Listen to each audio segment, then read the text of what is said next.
আমাদের তিরঙ্গা পতাকা, জাতীয় পতাকা, আমার উদ্দেশ্যে সশ্রদ্ধ নমস্কার।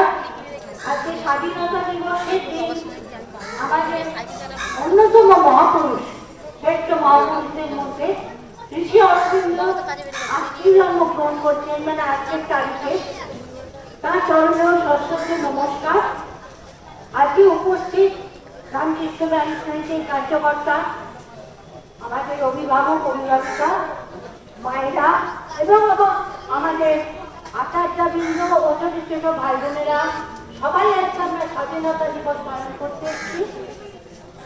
তার জন্যে স্বাধীনতা দিবস বা তিরঙ্গা পতাকার কোনো মানে অনুভূতির বা তার কোনো বিশেষ জায়গা নেই। আমরা গর্বিত হচ্ছি একটা দেশের